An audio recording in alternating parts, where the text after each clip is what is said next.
Bung Rocky, ketemu lagi kita yang ngobrol ya. Pada beberapa hari yang lalu kan saya bertanya, bukan berapa, kemarin kalau nggak salah, saya bertanya pada Anda, ini setelah Nasdem mendeklarasikan capresnya, berani tidak KPK meneruskan kasus ini? Dan kalau kita simak pernyataan dari Wakil Ketua KPK, Alexander Marwata, ini mereka bilang jalan terus, karena ini kan belum resmi pencalonan, baru satu partai saja. Jadi ini tidak menghalangi proses penyidikan yang terus dilakukan oleh KPK gitu.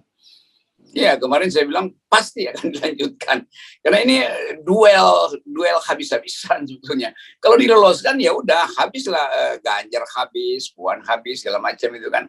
Kan begitu justru KPK bilang oke, kami hentikan penyelidikan itu, maka elektabilitas Anies naik gila-gilaan tuh kan. Karena orang merasa nah ini dia penyelamat kita nih ya. Itu psikologi itu akan terjadi. Nah pasti kekuasaan menghitung itu. Karenanya saya bikin teori bahwa pasti Anies akan dijegal. Bukan saya ingin Anies dijegal, tetapi secara kalkulasi politik real, Anies pasti dijegal. Jadi KPK pasti akan melawan deklarasi itu tuh. Nah sekarang kita bayangkan misalnya begitu KPK bilang enggak, kami akan terus, maka akan ada reaksi. Dari mana reaksi pertama? Pasti dari pendukung Anies. Siapa pendukung Anies yang pasti marah pertama? Pasti 212. Kira-kira begitu jalan pikirannya kan. Lalu negara bilang, nah itu kan Anies cuma didukung 212. Lalu Pak Nasdem mungkin bilang, ya kita udah lakukan yang maksimal, tapi ya udah kita percaya bahwa sistem hukum. Lalu Nasdem kemudian melemah lagi tuh. Ya ini karena KPK kita hormati. Habis juga Anies akhirnya kan. Itu yang saya uji sebagai jebakan-jebakan kecil yang berbahaya bagi Anies. Tapi oke, mungkin Anies juga udah antisipasi itu. Tapi sebagai teman dan sebagai orang yang melihat bahwa potensi Anies untuk maju itu harus kita dukung, sama seperti potensi Ganjar untuk maju sebagai presiden juga kita dukung. Jadi kita menginginkan ada satu standar bahwa semua orang boleh maju di dalam kompetisi. Kan orang akan bilang, ya Ganjar juga masih ada kasus disprindik, sama aja sebetulnya tuh. Begitu Ganjar dicalonkan, nah lawan politiknya mulai aduk-aduk lagi. Itu Ganjar ada soal IKTP. Tetapi kita mesti fair, kasih kesempatan pada Anies, kasih kesempatan Ganjar, Ibu Puan, siapapun, AHY atau Ridwan Kamil bahkan, supaya ada kegembiraan dalam politik ini. Jadi jangan hal-hal kecil itu dipakai untuk menjegal seseorang. Itu. Kalau memang faktanya kriminal, ya udah putuskan itu sebagai kriminal. Dan sebenarnya kan gini ya, kita ini sekarang dengan peristiwa ini membuat publik semakin paham dan semakin terbuka permainan di balik layar yang selama ini. Kan selama ini dicoba ditutupi gitu. Kemarin misalnya Pak SBY nyebut soal turun gunung gitu, Benny Hartman menyebut genderuwo gitu ya. Dan kita sekarang jadi tahu siapa genderuwonya itu. Tapi kan genderuwo atau sebenarnya setan dan lain-lain, tuyul kan biasanya ada yang memelihara juga kan begitu. Ya jelas kan, tuyul diumpankan, lalu genderuwo dijadikan sebagai pengganggu. Lalu kita berpikir bahwa berarti banyak dukun yang lagi bermain di belakang politik. Padahal kita cuma ingin ada satu aura, yaitu kompetisi kan. Itu intinya kan, kompetisi itu ya kemampuan akal pikiran untuk mengucapkan program, untuk berdebat dengan lawan politik. Kalau begini nih bagaimana kita menikmati perdebatan intelektual di forum-forum publik tentang siapa yang layak jadi capres kalau isu di belakang itu genderuwo, tuyul segala macam, kan nggak fair itu. Apalagi kalau soal Anies to be or not to be, bagi negara dia to be or not to be. Lain kalau Anies bilang oke, saya mencalonkan diri karena saya ingin meneruskan program-program strategis dari Bapak Presiden Jokowi. Maka kedudukan Anies sama dengan Pak Prabowo, sama dengan Ganjar, sama dengan siapapun yang ingin meneruskan. Tapi karena Anies dianggap berbeda secara ideologi perencanaan pembangunan dengan Pak Jokowi, maka dia akan dijegal. Itu bahayanya. Karena sebetulnya biasa aja kan, orang nggak ingin meneruskan program Pak Jokowi. Emang kenapa? Kan setiap 5 tahun programnya berubah sesuai dengan visi presiden baru. Itu dasar pertandingannya di situ selalu tuh. Tapi gini ya, kalau toh kemudian KPK tetap nekat, dan artinya ini KPK itu kita menyebut bukan hanya KPK ya, itu ada kepentingan-kepentingan di belakangnya, dalam hal ini kekuasaan gitu. Apakah dalam situasi sekarang ini mereka tidak menyadari bahwa melakukan mitigasi gitu ya? Situasinya berbeda. Pemerintah sekarang tidak se-powerful sebelumnya. Ya dia tahu, tapi dia anggap ya kami cuma alat, kami nggak mungkin lakukan hal yang sebaliknya kalau nggak ada perintah dari agen-agen yang lebih tinggi dari dia kan itu Kan sinyal itu dari awal kita tangkap gituan. Lalu kita hubungkan dengan memangnya status KPK sekarang itu sama seperti KPK di awal-awal itu kan enggak tuh. Dan orang-orang kritis di KPK justru tersingkir. Jadi bagian-bagian ini yang orang anggap ya KPK sebetulnya paham bahwa enggak etis mempersoalkan sesuatu yang masih bersifat administratif, penyelenggaraan administrasi kegubernuran Anies itu dikait-kaitkan dengan potensi Anies untuk melawan Jokowi. Kan di benak kepala orang kalau KPK menghalangi Anies jadi dianggap bahwa Anies memang akan melawan kebijakan Jokowi. Ya memang kan harus ada kontras. Orang bosen misalnya dengan kepemimpinan Pak Jokowi, ya biasa aja kan. Lalu terbaca dalam elektabilitas bahwa kepuasan publik menurun, tapi kemudian dimanipulasi oleh lembaga survei. Tapi faktanya Anies tidak pernah mengatakan akan melanjutkan kepemimpinan Pak Jokowi, melanjutkan program Pak Jokowi. Itu yang saya anggap kejujuran dari Anies, mengatakan bahwa saya memang berbeda dengan Pak Jokowi. Kalau Anies sama dengan Pak Jokowi, ngapain gue dukung Anies? Mending gue dukung Pak Jokowi aja kan, karena beliau yang lebih dulu memberi jalan bagi kemajuan Indonesia. Kalau begitu, tapi kan nggak harus itu yang kita. Ya, apalagi kalau ilmunya lebih rendah dari Pak Jokowi, untuk apa kita pilih lagi ya? Iya, kalau retorika Anies buruk ya udah. Ya, kan Anies akan bilang saya akan ikuti cara diplomasi Pak Jokowi, yaitu pergi ke forum internasional sambil nenteng-nenteng laptop atau apa. Ya nggak begitulah.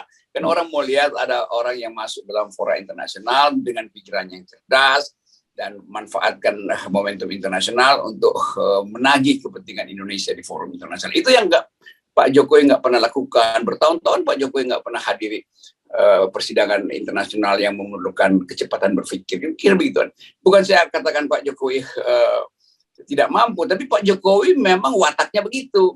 Dia mungkin nggak suka forum-forum internasional, tapi Anies suka. Nah, kita orang yang suka forum internasional dimanfaatkan pasti akan menganggap Anies harus lakukan sesuatu yang tidak dilakukan Pak Jokowi. Apakah Pak Jokowi buruk karena nggak masuk dalam forum internasional? Ya nggak juga, karena itu wataknya Pak Jokowi itu. Tetapi dalam kalkulasi kita seharusnya Presiden manfaatkan forum-forum internasional, kan itu intinya. Ya. Oke, beginilah. Tadi Anda memperkirakan bahwa kalau kemudian pemerintah nekat itu bisa, mungkin pemerintah bisa kendalikan dan Nasdem juga bisa buang badan gitu kalau orang Medan bilang gitu. Tetapi kalau Anda lihat mood publik yang sangat terasa, kan kita bisa merasakan ya, mood publik ingin melakukan ada perubahan itu, apakah ini akan kembali lagi seperti kasus-kasus serupa gitu ketika ada banyak korban tewas pada saat Pilpres lalu, kemudian juga banyak ada kasus-kasus unlawful killing dan sebagainya, rakyat akan diam saja dalam melihat situasi kalau itu sampai dilakukan oleh KPK? Ini akan terjadi yang disebut public justice itu. Orang akan tagih keadilan atau street justice di jalanan. Jadi itu bahayanya tuh. Karena orang-orang di sekitar Pak Jokowi itu seolah-olah ingin menyelamatkan Pak Jokowi dengan menutupi mata Pak Jokowi tentang keresahan publik. Pak Jokowi saya kira nggak punya akses yang real untuk merasakan bahwa ada kemarahan publik. Ini kesalahan dari orang-orang di luar Pak Jokowi itu. Ketidakmampuan Pak Jokowi untuk berinteraksi langsung secara intelektual dimanfaatkan oleh mereka supaya Pak Jokowi terlindungi. Padahal itu justru berbahaya tuh. Saya ingin menyelamatkan figur Pak Jokowi justru supaya Pak Jokowi ngerti bahwa bagian-bagian masyarakat itu ada yang dimanipulasi untuk sekedar menjilat-jilat beliau. Itu intinya tuh. Dan kita mulai meragukan apakah betul Pak Jokowi bisa menyelesaikan periode kepemimpinannya sampai 2024. Potensi social unrest, potensi kekacauan ada di kita hari ini.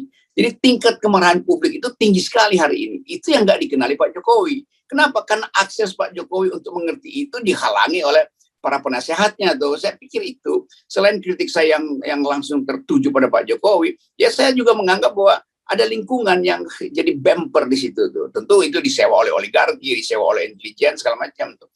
Jadi itu bahayanya presiden yang kapasitasnya kurang lalu dimanfaatkan oleh mereka yang punya kepentingan.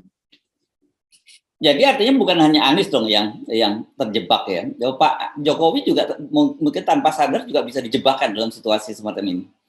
Iya, tentu banyak orang yang menganggap Pak Jokowi, Anies itu nanti akan menjerahkan Anda setelah dia terpilih. Lalu Pak Jokowi mulai pasang strategi, kalau begitu kita upayakan supaya Anies jangan maju itu.